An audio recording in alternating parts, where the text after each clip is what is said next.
दिल्ली में एक ऐसी सरकार आ चुकी है जो हिंदू अस्तित्व और राष्ट्र सुरक्षा के लिए खतरा बन चुकी है और इनको एक दिन के लिए भी बर्दाश्त करना देशद्रोह है। कोई भी ईमानदार जिम्मेदार नागरिक इन्हें एक दिन के लिए भी बर्दाश्त नहीं करेगा। इनकी जो नीतियां है वो संदिग्ध दिख रही है। पहले वाले टर्म में हमें समझ में नहीं आया था, दूसरे टर्म में कुछ संदेह होने लग गया था और तीसरे टर्म में साफ ही दिख रहा है इनकी नीतियाँ देश हित के लिए है ही नहीं। और इनको मालूम है कि इनको कभी भी बोड़ या बिस्तर लपेट के भागना पड़ सकता है, अंडरग्राउंड हो जाना पड़ सकता है। तो ये लोग पैसा इकट्ठा कर रहे हैं जैसे तैसे। जब इस तरह की सरकारें बनती है, कोई देश पे इस तरह की सरकार रहता है तो वो देश ध्वंस हो जाता है। सांस्कृतिक रूप से तो कम से कम पूर्णतः ध्वंस हो जाता है। आप इतिहास खंगाल कर देखिए, इंडोनेशिया भी इसी तरह से एक इस्लामिक राष्ट्र बना। वहाँ का हिंदू राजा हार मान लेता है और उसके साथ ही पूरी प्रजा उनके साथ हो लेती है और इंडोनेशिया आज एक मुस्लिम बहुल राष्ट्र बन चुका है। हिंदू अस्तित्व अगर बचाना है तो हमें हमारे इतिहास में झांक कर देखना होगा और वर्तमान के साथ उसे मिला के देखना होगा कि कहाँ गलत हो रहा है। क्योंकि देखिए, हमारे पास पूरे सबूत तो हो नहीं सकते हैं, ये जांच एजेंसीज का काम है जो कि इसी संदिग्ध सरकार के हाथ में है। और ये संदिग्ध सरकार अपनी जांच तो करने से रहे, ये उल्टा जो भी इनके खिलाफ बोलेंगे उन्हें ये देशद्रोही, गद्दार, वामपंथी और गैर हिंदू करार देंगे। लेकिन इनकी गतिविधियों को अच्छे से देखिए आप और आपको समझ में आएगा कि हम कितने बड़े खतरे में हैं। हम एक बारूद के ढेर में वैसे ही बैठे हैं क्योंकि गर्भवती मुस्लिम महिला के कोख के जरिए हिंदू अस्तित्व के विरुद्ध एक कोख युद्ध लड़ा जा रहा है और जनसांख्यिकी बदला जा रहा है। लेकिन उसके ऊपर ये खतरा और बड़ा खतरा है, दिल्ली की ये सरकार। और ये कोई चुनी हुई सरकार है ही नहीं, कोई अपना मैंडेट देके जनता ने इन्हें नहीं चुना है। इन्होंने एक ईवीएम मशीन को अपने हाथ में कर लिया है, लड़की वगैरह सप्लाई करके इन्होंने व्यवस्था को अपने हाथ में किया है और उसके बलबूते इन्होंने सीआरपीएफ के बटालियन पे बटालियन लगा दिया और 2 महीने तक का लगातार इलेक्शन करवाए और इन्होंने कुछ एक करके कारस्तानी करके जैसे जैसे 244 सीट दिखा रहे हैं, जबकि अगर इनका बैलेट से इलेक्शन होता, ठीक ढंग से होता तो शायद ये 2 सीट भी नहीं पाते।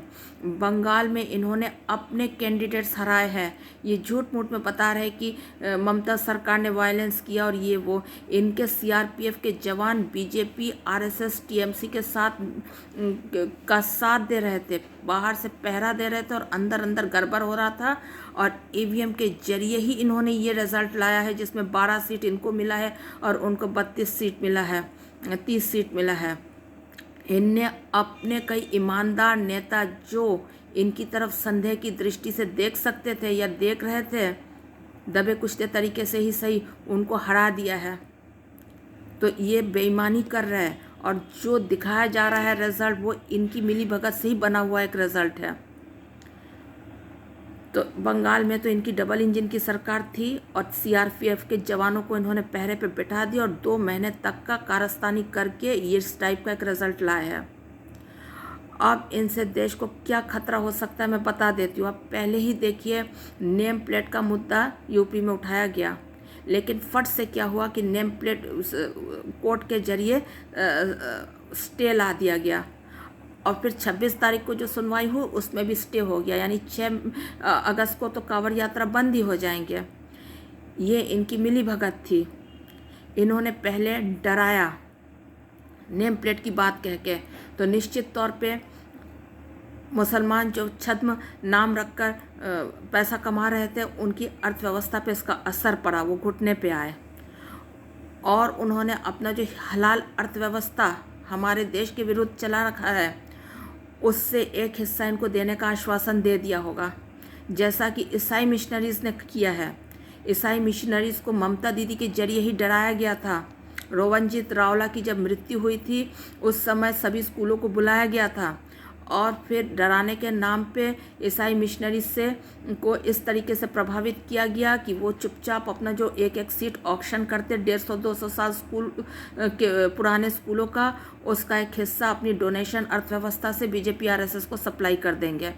तो बदले में बीजेपी आरएसएस ने 10 साल में एक बार भी क्योंझार जेल में झांक के देखने की कोशिश नहीं की कि इन्हीं ईसाई मिशनरीज के कन्वर्शन के खिलाफ जो जंग छेड़ रखा था दारा सिंह, उसका क्या हाल है। उसको छोड़ना तो दूर की बात है, 15 अगस्त में उसको छोड़ा भी नहीं जाएगा और उसकी मृत्यु क्योंझार जेल में ही होगी।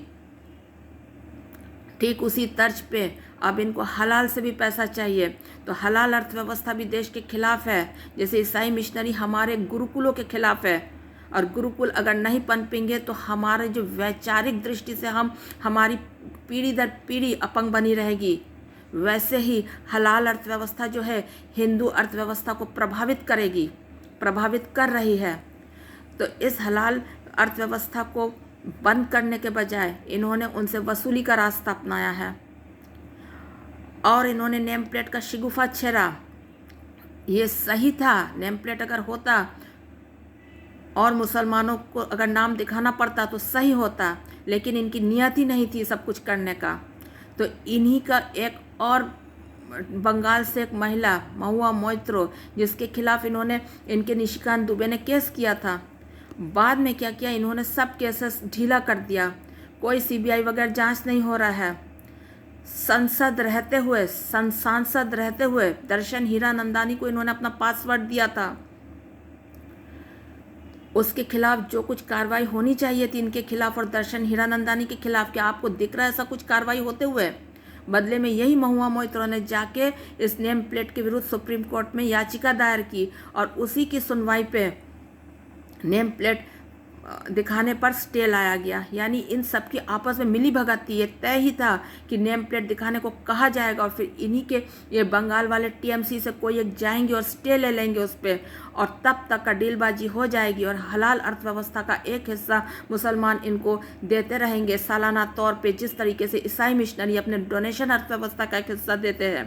तो इससे समझ लीजिए कि इनको सिर्फ वसूली करना है, इनको हिंदू हित में कुछ करना ही नहीं है।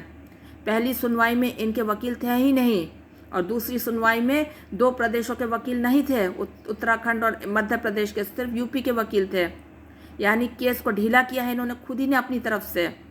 और महुआ मोइत्रो और दर्शन हीरानंदानी के खिलाफ भी कोई केस नहीं होगा अभी, क्योंकि महुआ मोइत्रो ने इनके मुताबिक काम कर दिया है और इनको हलाल अर्थव्यवस्था से वसूली करने के लिए मदद किया है। फिर इस पर जब लोगों ने बात करना शुरू किया तो उससे ध्यान भटकाने के लिए उसी निशिकांत दुबे को आगे किया गया, और उनने फिर कहा कि यूनियन टेरिटरी बनाया जाए, झारखंड, बिहार और बंगाल के मालदा, मुर्शिदाबाद और झारखंड, बिहार के कुछ जिलों को मिला के यूनियन टेरिटरी, और इससे जनसांख्यिकी जो बदल रहा है वो रुकेगा। ये बहुत अच्छी बात है, लेकिन इस पर भी कोई स्टे वगैरह हो जाएगा या आगे कोई गतिविधि नहीं होगी। इसको भी ठंडे बस्ते में ढाल दिया जाएगा। ये सिर्फ शगुफा है लोगों का ध्यान भटकाने के लिए। यानी ये लोग सिर्फ पब्लिक का ध्यान भटका रहे, पब्लिक को इधर से उधर करा रहे हैं, लेकिन हिंदू हित में कुछ नहीं कर रहे हैं।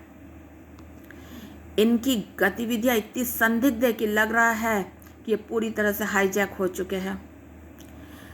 मैं इनकी जो स्ट्रक्चर है, इनका जो ढांचा है, उसको मैंने स्टडी किया है। इनका ढांचा कुछ कैथोलिक चर्च का जो पोपवादी व्यवस्था है उनके जैसा ही है। वो लोग विवाह वगैरह नहीं करते हैं। पादरी लोग सफ़ेद चोंगा धारण करते हैं, और उस चोंगे के बलबूते इनको चर्च के भीतर बहुत पावर मिलता है। इस पावर के चलते कई बार कई विवाहित महिलाओं के सानिध्य में भी ये आते हैं, उनके साथ उनके संबंध हो जाते हैं, और उन्हीं विवाहित महिलाओं से उनके बच्चे भी होते हैं जिनको कि विवाहित महिला के पति नाम देते हैं। ये अपना सफ़ेद चोंगा छोड़ते नहीं हैं, उसके जरिए जो ताकत मिल रहा है उसे नहीं छोड़ते हैं। इनके कई स्कूल वगैरह चलते हैं, उनमें उन विवाहित महिलाओं से उनके जो संतान हुए वो भी पढ़ रहे होते हैं। और उनको बहुत लाड़ प्यार भी करते हैं। ये बात मैं मन गढ़ंत नहीं कह रही हूँ, इन्हीं कैथोलिक पोपवादी चर्च व्यवस्था के भीतर के लोगों ने, पादरी लोगों ने ही अपनी किताबों में लिखा है, उससे जो पढ़ा है वही मैं आपको बता रही हूँ।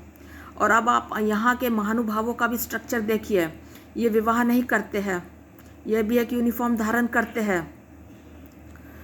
इनके प्रचारक जो है स्कूल चलाते हैं, ये लोग भी। इनके एक प्रचारक हुए थे, महान प्रचारक, वो कहते थे कि उन्होंने विवाह नहीं किया है, लेकिन वो कुंवारे भी नहीं हैं। उनका संबंध एक विवाहित पुरुष ब्रिज नारायण कौल की विवाहिता पत्नी के साथ था और उनकी पति की अचानक मृत्यु हो गई। संदिग्ध हुआ कि कैसे हुआ पता नहीं। उसके बाद उनकी पत्नी को ये प्रधानमंत्री निवास में रखते थे और वो प्रधानमंत्री भी बन गए। इनको सब कुछ पता था। उस जमाने का प्रेस ने कभी भी इस बारे में कुछ कहा ही नहीं। कारगिल में घुसपैठ, अच्छा, विपक्ष उनको इस बात के लिए कई बार दबी जुबान में ब्लैकमेल भी करता था। कांग्रेस के गुलाम नबी आज़ाद एक बार पूछते हैं, विवाह नहीं हुआ तो बेटी कैसी हुई? सुनिए, ऐसे से ब्लैकमेल्ड व्यक्ति हमारे देश का प्रधानमंत्री बनाया गया था। और कारगिल में जो घुसपैठ हुआ था और भारी तादाद में जान दे के सैनिकों और अफसरों को देश की छीनी हुई भूमि को बचाना पड़ा था, कारगिल की पहाड़ियों को बचाना पड़ा था, वो इन्हीं की इस प्रकार की जीवन शैली का नतीजा था। और इसको ढांकने के लिए इन्होंने झूठ बोला कि एक विजय है और ऑपरेशन विजय का नाम देते हैं। असल में ये ऑपरेशन विजय वगैरह कुछ नहीं था, इनकी लापरवाही का जीता जागता नमूना था। और लापरवाही भी इनको जानबूझ के आँख मूंद के रखना पड़ा था, क्योंकि अब इनकी जीवन शैली संदिग्ध थी, जिसके चलते ये अगर समय रहते आँख खोल देते तो किसी पेपर में इनकी जीवन शैली के बारे में कुछ लेख न छप जाता, इस डर से। तो देश की जनता समझे कि इस तरह के लोग अगर सत्ता में आते हैं तो देश को कितना खतरा हो सकता है। इन्होंने कुछ भी नहीं कहा उस प्रधानमंत्री की जीवन शैली के बारे में। ऊपर से हमारे ऊपर ऑपरेशन विजय बोल के इसे थोप रखा गया है और झूठ बोला जाता है। अगर हम सच बोले तो बोला जाएगा कि सेना का मनोबल तोड़ा जा रहा है। असल में इन्होंने कारगिल युद्ध में अपनी विफलता को छुपाने के लिए और भी बड़ा अपराध किया है। इन्होंने सेना में बहुत सारी बुराइयों को प्रवेश करा दिया है। सैनिकों की लाशें आ रही थी और पब्लिक विचलित हो रही थी कि हो क्या रहा है, इतनी बड़ी लापरवाही कैसे हो गई। तो उसमें पर्दा डालने के लिए इन्होंने क्या किया, देशभक्ति की चाशनी में डुबो के उन सैनिकों की लाशों का व्यवसायीकरण किया। उनकी जो अंत्येष्टि होती थी उसमें बड़े पैमाने पे लोग मौजूद होते थे। जयललिता झक मार के चली गई थी और ऐसा दिखाया जाता था कि बाकी लोग सब गद्दार है, कोई इनसे कोई सवाल जवाब नहीं कर पाता था। फौज के भीतर से कोई मुंह ना खोल दे, इसके लिए इन्होंने क्या किया कि इन मृत्यु पे जो धनराशि दी जाती है शहीद सैनिक के परिवार को, उसमें बढ़ोतरी कर दी बहुत ज़्यादा। एक तरह से इन्होंने व्यवसायीकरण करके जैसे तैसे सबका मुंह बंद करवाया और उसका नतीजा बाद में दिखने लग गया है। इतनी अकूट राशि दी जाती है शहादत पे कि उस पे फिर क्या होता है कि परिजनों में आपस में लड़ाई झगड़ा होने लगता है। सेना इतना संवेदनशील तंत्र है, उसमें व्यवसायीकरण, वो भी अपनी लापरवाही छुपाने के लिए, और वो भी देशभक्ति की चाशनी में डुबो के पब्लिक की आंखों में धूल झोंक के व्यवसायीकरण करना कितना सही था। आगे आने वाले समय में सेना के ढांचे में इसकी वजह से बहुत सारी गड़बड़ियां दिखेगी, जो कि देश हित में नहीं रहेगा, राष्ट्र सुरक्षा में नहीं रहेगा। कई बार ये सेना के भीतर लोग खुद जानते हैं, इनके अफसरान, इनके सिपाही खुद बोलते हैं कि हमेशा जो मेडल वगैरह दिए जाते हैं वो सही नहीं होते हैं, कई बार कुछ राजनीति भी होती है। तो इन चीज़ों को और बढ़ावा मिलेगा व्यवसायीकरण से। लेकिन इनको तो ऐसी हो गई कि अपनी लापरवाही छुपाने के लिए सैनिकों की लाशों का इस्तेमाल करने लग गए हैं, और इसको बढ़ावा देने के लिए इन्होंने इनके कुछ चैनल हो चुके हैं, रिपब्लिक है, आनंद बाजार पत्रिका है, एबीपी आनंदो है, इनके जरिए ये अपने इस सब गलत कार्यों को मीडिया के जरिए ढांकते हैं, देशभक्ति की चाशनी में डुबो के। तो आप देखते जाइए,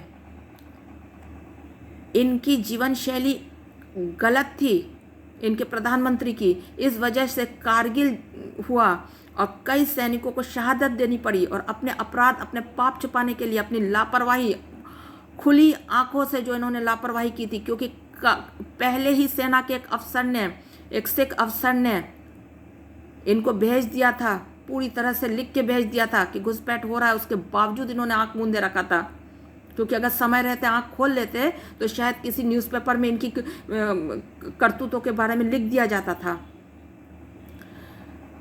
तो अब भी जो इनके ढांचे के भीतर ये सब कुछ नहीं हो रहा, हम कैसे मान लें? इनका एक अल्पसंख्यक प्रकल्प है, उसके जरिए ये मुसलमानों के साथ संपर्क साधते। क्यों? इनकी क्या ज़रूरत पड़ी है मुसलमानों के साथ संपर्क साधने की? वहाँ पे क्या होता है? कई बार महिलाओं का इस्तेमाल किया जाता है जासूसी के लिए। हम देख ही रहे हैं कि जब मुसलमानों ने देखा हैदराबाद हारने के बाद कि अब हिंदू सैनिकों के साथ लड़ नहीं पाएंगे, उन्होंने कोक युद्ध शुरू किया है। उन्होंने एक और हिंदू मैरिज एक्ट पारित करवाया अपने एक एजेंट के जरिए, ताकि हिंदू माताओं का कोक बांध दिया जा सके, और दूसरी तरफ उन्होंने पर्सनल लॉ जारी रखा ताकि गर्भवती मुस्लिम महिला की कोक के जरिए जनसांख्यिकी बदलते रहे। तो सोचिए, जो लोग कोक का इस्तेमाल इस बाबत कर सकते हैं, वो और भी कई गतिविधियों के लिए कोक का इस्तेमाल कर सकते हैं। हम कैसे मान लें कि इन लोगों का संबंध नहीं है? ये जो लोग विवाह नहीं करते, परिवार नहीं है, इनका अपने अल्पसंख्यक प्रकल्प के जरिए इन मुस्लिम महिलाओं के साथ कोई संबंध नहीं है। हम कैसे मान लें कि इन महिलाओं के पति इस षड्यंत्र में शामिल नहीं हैं? और हम कैसे मान लें कि इनकी कोई आने वाली संततियाँ वहाँ पे जन्म नहीं ले रही है? और अगर ऐसा हो रहा है तो ये भावनात्मक तौर से, मनोवैज्ञानिक तौर से कितने कमज़ोर है, कितने ब्लैकमेल्ड है। तो ये राष्ट्र सुरक्षा के साथ कोई समझौता नहीं करेंगे, इसकी क्या गारंटी रह जाती है? इनकी गतिविधियां आप देखिए, ये हिंदू हित में कोई भी कार्य कर रहे हैं क्या? ये कोई कार्य नहीं कर रहे, ये सिर्फ सत्ता में आ रहे हैं गड़बड़ी करने के लिए। इन्होंने व्हाट्सएप का एक हाउस वाइफ सप्लाई रैकेट पकड़ा अपने एजेंसीज के जरिए, डीएमके सरकार का, और उस रैकेट का तार स्टालिन तक का जुड़ रहे थे। तो अचानक देखा आपने, दक्षिण भारतीय लोग जो बहुत नपे तुले तरीके से बात करते हैं, अचानक उनके लोग अनाप शनाप बकने लग गए, सनातन विरोधी हो गए और गालियां देने लग गए सनातन धर्म को। और इन्होंने आपस में वही जैसे टीएमसी के साथ नूरा कुश्ती दिखाते हैं, उनके साथ भी नूरा कुश्ती दिखाने लग गए। फिर इन्होंने मद्रास हाई कोर्ट में एक याचिका दायर की, जिसमें ना कि कोई व्यक्ति कह रहा है कि सोना गला रहा है स्टालिन मंदिरों का। ये इनका चिर परिचित अंदाज हो चुका है। पहले ये कुछ एक तथ्य इकट्ठा कर लेते हैं अपने एजेंसीज के माध्यम से, जिससे ये ब्लैकमेल कर सके। उसके बाद ये नूरा कुश्ती दिखाते हैं और अपने कुछ बातें इनके लोगों के जरिए बुलवाते हैं। फिर इनके जरिए क्या कराने लगते हैं, काम कराने लगते हैं अपने मुताबिक, और साथ ही उसका अगर वो बाहर आ जाए तो ये बच निकले, उसके लिए कोर्ट में अपने किसी व्यक्ति के जरिए केस भी करा के रख देते हैं, ताकि अपना पल्ला झाड़ ले अगर पकड़ में आए। और ठीक यही काम किया है इन्होंने तमिलनाडु में। आपको पता ही होगा, तमिलनाडु में बहुत मंदिर है और चरावा और सोना वगैरह वहाँ बहुत ज़्यादा है। इन्होंने मंदिरों का सोना अब वहाँ से चोरी करना शुरू किया स्टालिन के जरिए, और उस पर पर्दा ढालने के लिए सब तमाशा किया जा रहा था।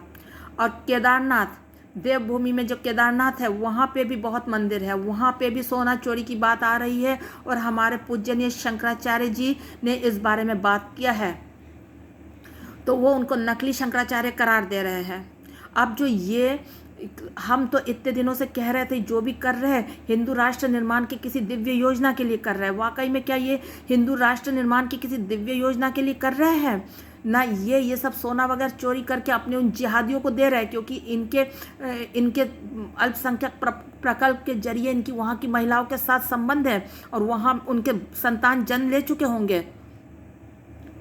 तो भावनात्मक और मनोवैज्ञानिक तौर पे पूरी तरह से जकड़े ये लोग, हो सकता है ये जिहादियों के लिए ही काम कर रहे हैं और हमारे मंदिरों का सोना चोरी कर रहे हैं और हमारी आंखों में धूल झोंक रहे हैं और कह रहे हैं हमारे शंकराचार्य नकली है।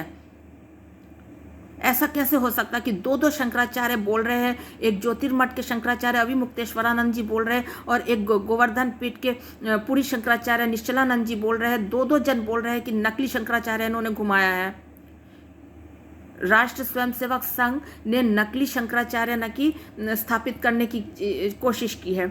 ऐसा दो दो शंकराचार्य कैसे कह पा रहे हैं? तो क्या हमारी पूरी व्यवस्था गड़बड़ है? पूरी शंकराचार्य व्यवस्था ही गड़बड़ है। और संघ है तो हिंदू है, और संघ जिस दिन नहीं है उस दिन हिंदू नहीं है, क्योंकि हमारे पास तो शंकराचार्य भी नहीं है, वही ना कि नकली है। तो ये कहना क्या चाह रहे हैं? हमें अब राष्ट्रीय स्वयंसेवक संघ के रोल को स्टडी करना पड़ेगा। बंगाल में इनका रोल अत्यंत संदिग्ध हो चुका है। मुझे संदेह है इनको हाईजैक कर लिया गया है। और मैं जो पोपवादी व्यवस्था चर्च के भीतर के पादरी लोगन का विवाहित महिलाओं के साथ संबंध की बात कर रही हूँ, मुझे संदेह हो रहा है कि वैसा ही कुछ हो सकता है, हुआ है। या बाकी लोगों को अगर लगता है कुछ और हुआ है तो आप सोशल मीडिया में आके बात करें, लेकिन ये अत्यंत गंभीर मुद्दा हो चुका है। इनकी हरकतें अत्यंत संदिग्ध हो चुकी है, राष्ट्र हित के विरुद्ध जा रहा है, राष्ट्र सुरक्षा के लिए खतरा बन चुके बीजेपी आरएसएस की ये सरकार। ये एक दिन भी चले ये देश के लिए ठीक नहीं होगा। इस सरकार को तुरंत हटाना पड़ेगा। देश के धर्माचार्य, और मैं खास करके विनती करूंगी, वो राजे रजवाड़े जिनके पुरखों ने तलवार के बल पे तोप का मुकाबला किया था 800 साल तक का, वो प्रखर होकर सामने आए और इस सरकार को जैसे तैसे हटाए। मैं गणतंत्र के हक में नहीं हूँ। मुझे लगता है दिल्ली में छत्रपति होना चाहिए और धर्माचार्य की अगुवाई में ही राष्ट्र आगे बढ़ना चाहिए। सभी आगे आए और इस बीजेपी आरएसएस की इस संदिग्ध सरकार को, देशद्रोही राष्ट्र सुरक्षा के लिए खतरा बन चुकी इस सरकार को तुरंत हटाया जाए। मोदी जी ने सफल संचालन किया था गोधरा पश्चात गुजरात दंगों का। पूरे देश ने उन्हें माना था, उन्होंने सही किया, उन्हें 2 बार प्रधानमंत्री बनाया। तीसरी बार भी मुझे नहीं पता वो ईवीएम से जीते हैं ना वाकई में खुद से जीते हैं, लेकिन इतनी भारी मतों में जो कमी आई है तो ये तो उनके लिए भी अपमान की बात है। उनको भी चाहिए कि अपना पद त्याग दे और कम से कम समय रहते बीजेपी आरएसएस की इस गंदगी का नेतृत्व और न करे और हट जाए, और जैसे हिमालय वगैरह जाना चाहते हैं चले जाए वहीं पे, और इस गंदगी का नेतृत्व न करे। ये सरकार राष्ट्र सुरक्षा के लिए खतरा है, इसको हटाना हर भारतीय का धर्म है। हम रसातल में जाएंगे, बहुत जल्दी पूरा सिस्टम हाईजैक्ट हो जाएगा और पादरी और मुल्ले मौलवियों के हाथ में चला जाएगा। अगर हमने इनको रखा, ये हमारे मंदिरों का सोना चोरी कर करके देश को अब गरीब बना रहे हो। ये सोना हो सकता है जिहादियों को ही जा रहा है। बीजेपी आरएसएस की सरकार से मुक्ति ही हमारा अब प्रण होना चाहिए। राजे रजवाड़े आगे आए, तलवार के बलबूते आपके पुरखों ने इस देश को बचाया है। अब आप उनका मान रखिए और धर्माचार्य की अगुवाई में एक धर्म युद्ध छेड़ दीजिए। वंदे मातरम।